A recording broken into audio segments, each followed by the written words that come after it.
हिक पूरब छोट पासे चौकुंडे में ॿ पासा पूरब छोट हूंदा आहिनि त उहो पूरब छोट पासो चौकुंडो छा हूंदो आहे? उहो क्वाड्रिलेटरल यानी चौकुंडो हूंदो आहे, उहो रोम्बस हूंदो आहे या उहो स्क्वायर हूंदो आहे। सो जेकॾहिं क्वाड्रिलेटरल खे पाण ॾिसूं त हर चौकुंडे खे पाण क्वाड्रिलेटरल चवंदा आहियूं जंहिंमें बि 4 पासा हुजनि। रोम्बस जी ॻाल्हि कयूं त रोम्बस स्पेशल क़िस्म जो या ख़ासि या मख़सूस क़िस्म जो क्वाड्रिलेटरल या चौकुंडो आहे जंहिं जूं सभई पासा पाण बराबरि हूंदा आहिनि। सो पैरेललोग्राम जा सभई पासा पाण बराबरि न आहिनि हूंदा। अहिड़े तरीक़े सां जेकॾहिं पाण अॻिते हली करे स्क्वायर जी ॻाल्हि कयूं त स्क्वायर में बि सभई पासा बराबरि हूंदा आहिनि जेके पैरेललोग्राम में न आहिनि हूंदा।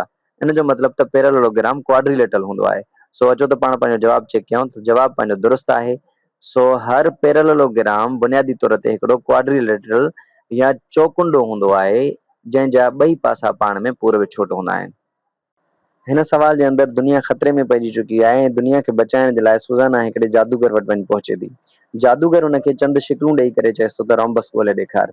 जॾहिं त शिकिल जेकी हिकिड़ी आहे उहा स्क्वायर आहे या चौरस आहे ऐं ॿी शिकिल क्वाड्रिलेटरल यानी चौकुंडो आहे ऐं टीं शिकिल पैरेललोग्राम यानी पूरब छोट पासो चौकुंडो आहे।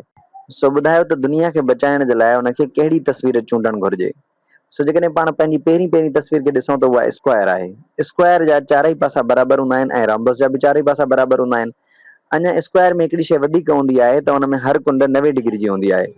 सो इन जो मतिलबु त हर स्क्वायर हिकिड़ो रोम्बस हूंदो आहे। सो इन जो मतिलबु इहो थियो त हुनखे स्क्वायर चूंडणु घुरिजे छाकाणि त स्क्वायर ई रोम्बस आहे। सो जेकॾहिं पाण स्क्वायर हिते चूंडियूं था त पंहिंजो जवाबु दुरुस्त थी वेंदो। उन खां बाद में पाण वटि ॿियो ऑप्शन आहे क्वाड्रिलेटरल।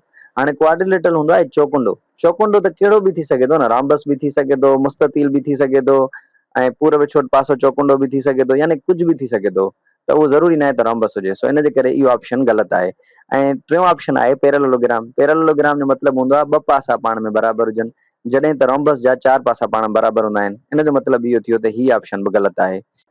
यादि रखी छॾियो दुनिया ख़तरे में आहे, सो इन जे करे पाण खे सोचे सम्झी जवाबु ॾियणो आहे। जेकॾहिं पंहिंजो जवाबु दुरुस्त न थियो त दुनिया ख़तरे में पइजी वेंदी। सो स्क्वायर पाण खे वधीक सही लॻी रहियो आहे। सो अचो त पाण पंहिंजो जवाबु चेक कयूं। जवाबु चेक करण जे लाइ पाण चेक आंसर वारे बटण ते क्लिक कंदासीं। सो पंहिंजो जवाबु दुरुस्त आहे ऐं दुनिया महफ़ूज़ आहे।